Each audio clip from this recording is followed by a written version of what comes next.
Welcome to A Musical Life. I'm Hugh Sung, and it's my great privilege to be in the home of David Steinbuhler here in Titusville, Pennsylvania. David, thank you so much for welcoming me so graciously to your home. No, it's been a great pleasure to have you come. Now, there's a very special reason why I'm here. You can probably see it over here. We see all these keyboard actions, and I don't know if you realize this, but for grand pianos, all those keys that move the hammers, that hit the strings, they can all be removed and replaced very easily. Let me show you something very, very special about what David has done to the design of these keyboards. Let's take a look. I don't know if you realize this, but I'm a very short person with very small hands. That's always been an issue when I've tried to play some of the most important literature for the piano. For example, the opening of the second piano concerto by Sergei Rachmaninoff has always been something that I had to compromise on. The way I would compromise was to play the bottom note first and then the rest of the chord, because my hands simply weren't big enough to play all the notes at once. And by the way, if you hear somebody else play it this way, you'll know they have small hands like me. So this is the way it would sound on a normal piano.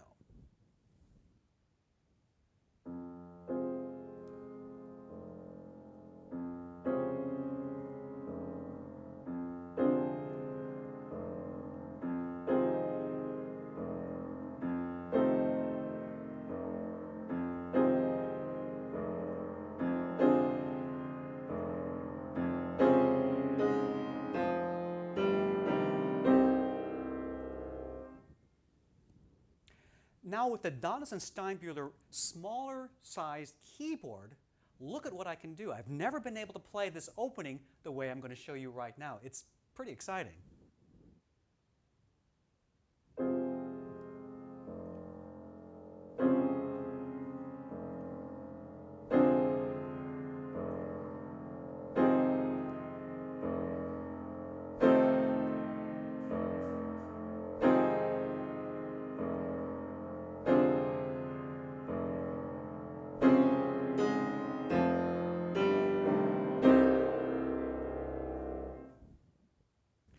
I've never been able to play those big chords in the left hand in one fell swoop.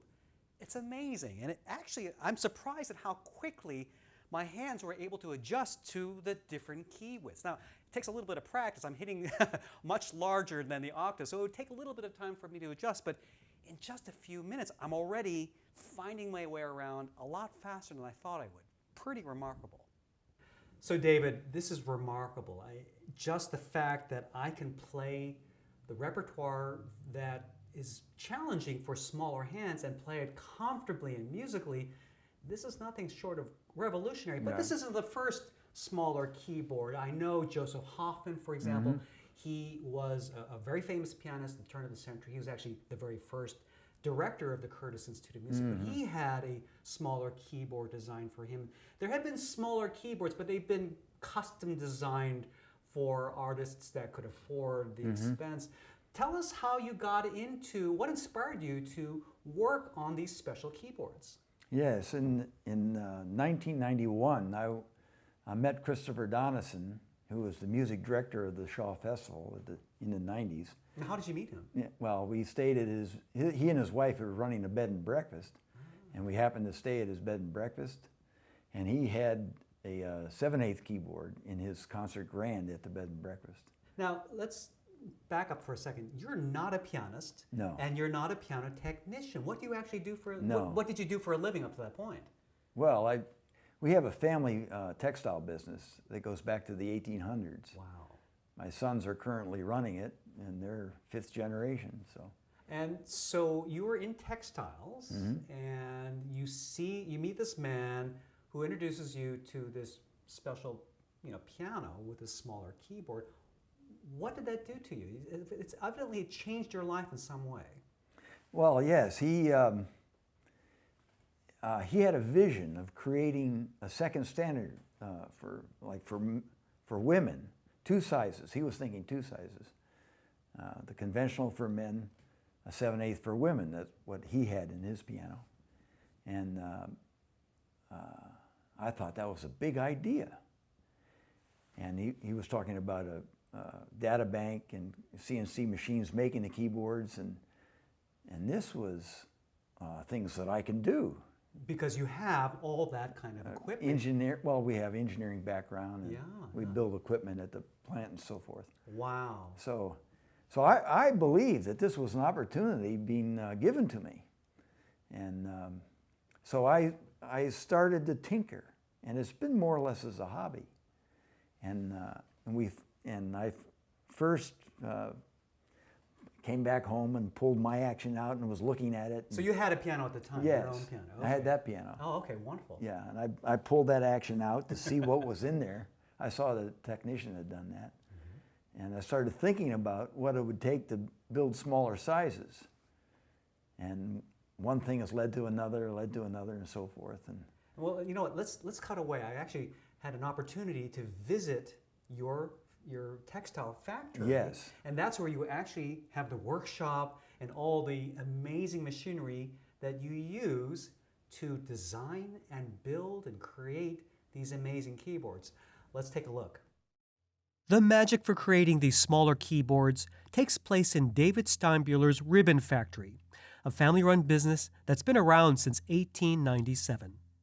Step inside and you'll see thousands and thousands of spools of ribbons and rolls of string made to create those ribbons, along with an endless array of machinery, much of it custom-built by David's grandfather and uncle. Because they need to make their own parts and tools, David's factory uses a number of specialized machines called CNC, or Computer Numeric Control Machines, which use computers to precisely design and cut out parts from wood. David's piano keyboard workshop can be found on the second floor of his factory, surrounded by old pianos and tools used to create his custom Donison-Steinbuhler smaller-sized keyboards. Look at that. Yesterday, a fellow flew up from Florida to put his hand on. This is his keyboard. He came up to check it out yesterday. How about This is his second one that he's bought. He's got one in Florida, and now this is going to be in Vancouver. He's got a. How cool. Yeah. So. Is he a professional musician? No, he's a doctor. But he's got a custom. This is a custom size. It's not the DS size. I see. There. That's his Buchner. Okay, that's his standard. This is a standard size here. This came out of his piano. Okay. And they ship it to us, right? Okay. Now we've mounted the action stack. Right here's the action stack mounted on a new frame. Look at that. And we've there's right here are the action brackets. But because of the angled keys. And this is the kind of the secret. This is how we can get these smaller keys to still fit in a standard sized piano. Right, with that bracket. Yeah, you're taking all the secrets up, but you have this all patented, yes? Well, it's been 20 years. Yeah. And wow, but it's beautiful. Look at that. But this needs here are the braces I put on. So the braces are the extra. I see. So this is the extra wooden. Look at that. And on the other side with the lighter action, you don't need those braces, do you? Okay, so the lighter action doesn't need those braces per se. You can see right. Wow. Very, very cool. Oh, okay. So you use the router to cut these keys out. Wow. We're felding them. And you use the same quality woods that they use for the standard actions, right? Well, actually, I use different wood. Ah, what's the reasoning for the different wood? The wood is stronger. Ah, stronger wood for the action. Right. What is typically used in a normal action? Pine. And what kind of woods are you using? Maple. Ah, it makes a lot of sense. Yeah. Because you need extra strength because of the angle of the action, right? That action right there. If you go measure Steinways, they're all different. Oh, really? They're handmade. Yes. And you measure one, measure another one, and they won't be the same. slightly, the internal dimensions are slightly different. Mm-hmm. But this is a Yamaha, Uh-huh. and this action is for a CFX, the Yamaha Concert Grand. They're new, yeah. Here's let's see, the Donison-Steinbuhler Standard, the DS 6.0. Mm-hmm. We're just now experimenting in Dallas. We put that action on into 3 different CFXs, Mm-hmm. and it traveled very easily. So the Yamahas are more consistent, Yes, but the Steinways are not. not so consistent. Oh boy! So what do you do with Steinways when Well, you have to you have to custom measure them? I huh? measure them. Wow! So they have to be much more tailored for each individual piano. Yeah, to get it to fit. Right. Now I've got adjustable features on it. Mm-hmm. Oh, okay. These. Here are the glide pins, right? Oh, so there are glide pins here. Oh wow! Yeah, there's, Okay. and you can adjust that. Oh wow! Look Right. at that. And there's the soft pedal plate in the back underneath is adjustable. Mm-hmm. Wow! And I got bedding blocks that are adjustable. And So you can take your action and then micro tune it to a specific piano's dimensions. we can adjust some, Mm-hmm. Mm-hmm. but if I'm going to do one for a Steinway, I'm going to measure it. Yeah. Yeah. Here, we're learning like the Yamaha, Mm-hmm. It's much more Oh. consistent, huh? like what they're building now. Yeah. Right. Yeah. Well, that's So that for like Juilliard is asking for a demonstration, yes. and they have a CFX, Yes. so I could take this in New York and How cool! slide it in there Very, very cool. without a whole lot of trouble. Mm-hmm. But if we did it for a Steinway, it would be more, More difficult. the technician at the other end. How interesting! Wow. Yeah. To help technicians adjust David's keyboards to fit pianos precisely, he even came up with his own measuring toolbox, complete with custom tools and guidebook. Wow. Did you design these tools yourself? I did. How cool! Look at that. Wow. Specialized tools for measuring. Yeah. Yeah. All right. Now, so some of these look like standard tools. Obviously, the Stanley ruler, the screwdrivers. But what are some of the custom components that you actually came up with yourself?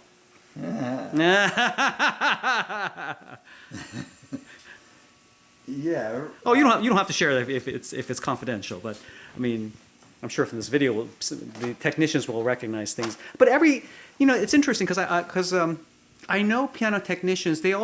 Every good technician makes their own tools, their own jigs to solve their particular Right. problems, right? That's what I've done here. Oh, And it's right. There, Rhonda Boyle, who lives in Melbourne, yes. she's the one that has the PAX Mhm. website. Yes. Back in 2008, she was bugged me, and I knew I needed to be able to efficiently measure piano. So Uh-huh. in 2008, I developed a kit, How about that? and I took it to Australia Uh-huh. Uh-huh. and measured her piano with the kit. Wow. There's the data for the Bruckner, Mm-hmm. and I also get a scale stick. I measure where the hammers all go. Mm-hmm. Wow. And I also very accurately measured see, this will, depending on moisture, will shrink and stretch. Mm-hmm. But I very accurately get the overall length Uh-huh. of the keys from the end and that. And I enter this data into the computer. Right here, this one. Yeah, this computer. Okay. Very cool. And my software will, from those numbers, design the keys, design the frame, And have it sent out to the CNC to cut it out for you. cut them out. How long does the whole process take? From, let's say you get the measurements. How fast could these keyboards be made? Well, in a day we'll cut the keys out. Wow. Okay. And then So you're using your computer to design this. This is a pretty old computer here. this one. Wow. But here's where all the software is right there. Ah.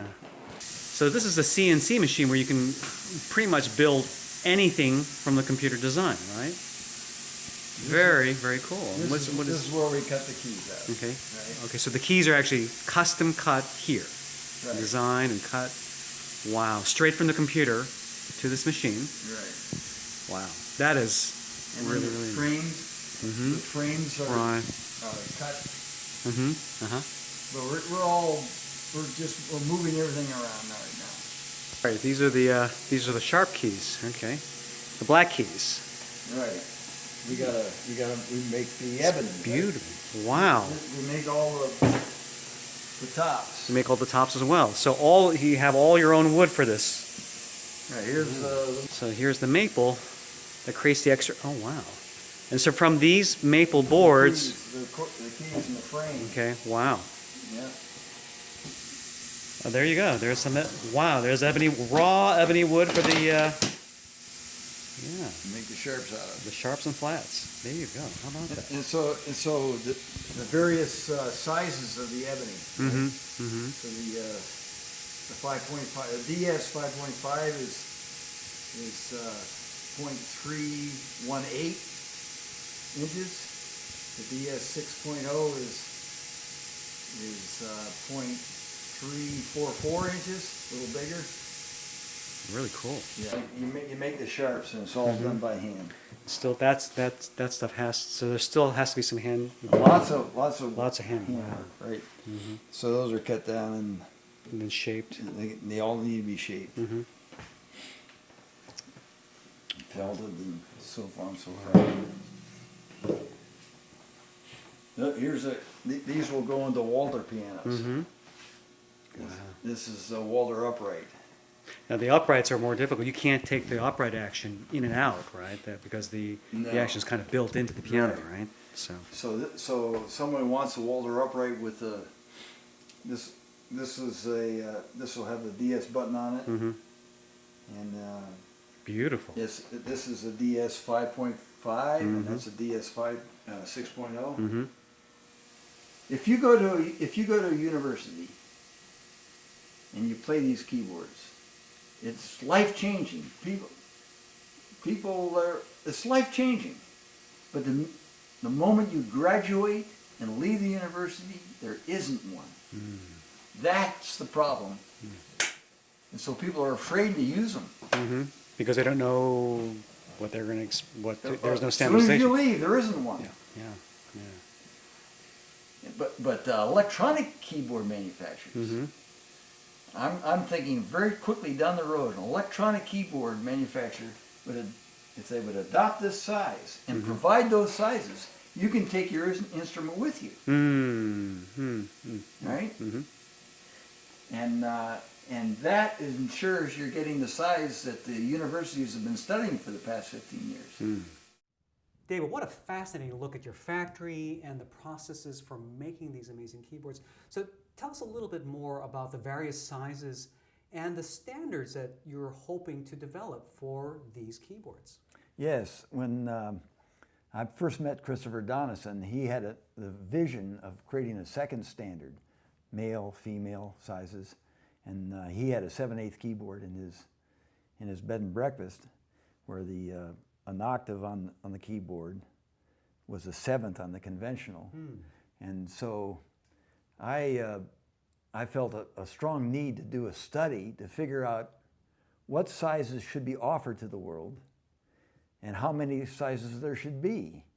And we quickly determined that we needed an additional size we needed 3 sizes. Some wanted some wanted to go smaller, some wanted to go bigger. And we ended up slightly smaller than a 7/8, and one in the middle we're calling the universal. So you actually have a name for this standardized set of Yeah, sizes. well, it was Christopher's idea, he created the DS standard. It has a DS button, and so these sizes that I've established are the Donison-Steinbuhler Standard. And what are those standard sizes? Because in the string world, we have for violins like a quarter size violin, half size, 3/4 size. These are sizes of violins relative to the full size violin. Yeah. Because for a child, there's no way a young hand would be able to reach the distance necessary on a full-size violin. That's right. That's why in the string world we accommodate, it just seems to make sense, we should have standardized sizes. So can you describe these actual sizes? They're based on measurements of the octave, aren't they? Yes, right. From the center of one C to the center of the next C on a conventional keyboard measures 6.5 inches, plus or minus a little bit around the world. Okay, and so tell us a little about these standardized sizes that you're proposing.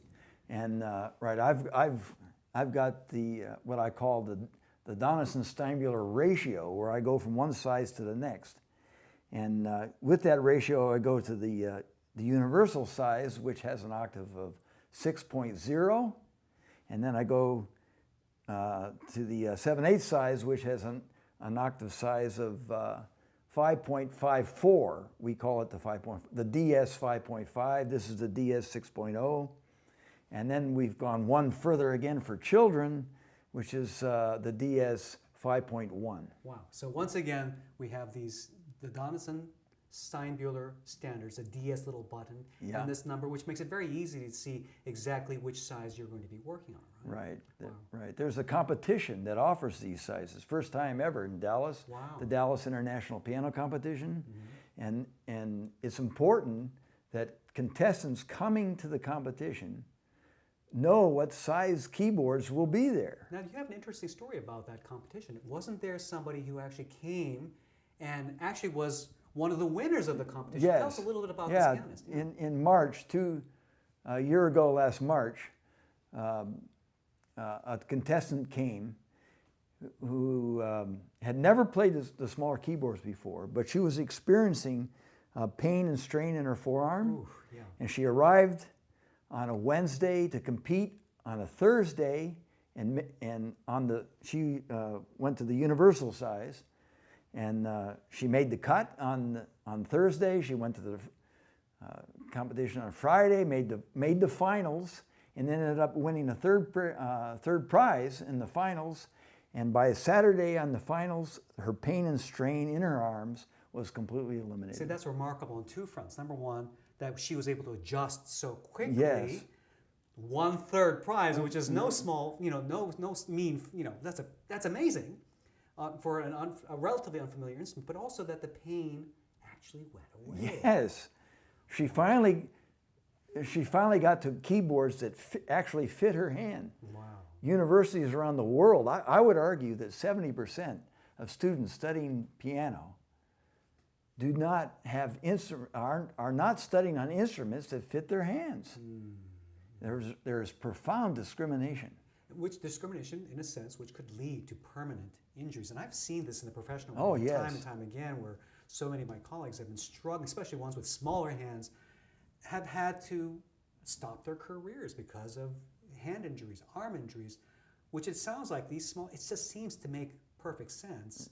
It's just the same way that you wouldn't have a child playing on a full-size instrument because they would permanently injure their Right. fingers. You create an instrument that fits their hands. It seems to make so much sense. David, this is so exciting. I really hope that we can help to spread the word to other universities, recital halls, and other piano distributors about these amazing keyboards and standards that you're working to develop. So, Yes, I'm interested to establish a foundation where if electronic keyboard manufacturers, piano manufacturers were to adopt these sizes and use the logo, that royalties would go to a foundation to help promote the idea of the smaller sizes around the world. It's my vision. wow, what a fantastic vision. I wish you all the best. David, thank you so much for inviting me to your home and giving us such an in-depth look into the fascinating world of the Donison-Steinbuhler keyboards. Thank you. Hugh, well, thanks for coming. It's been a great pleasure to meet you. You're full of energy and enthusiasm. I don't think my energy quite matches yours. Yeah. But thank you so much. Yeah, thank you.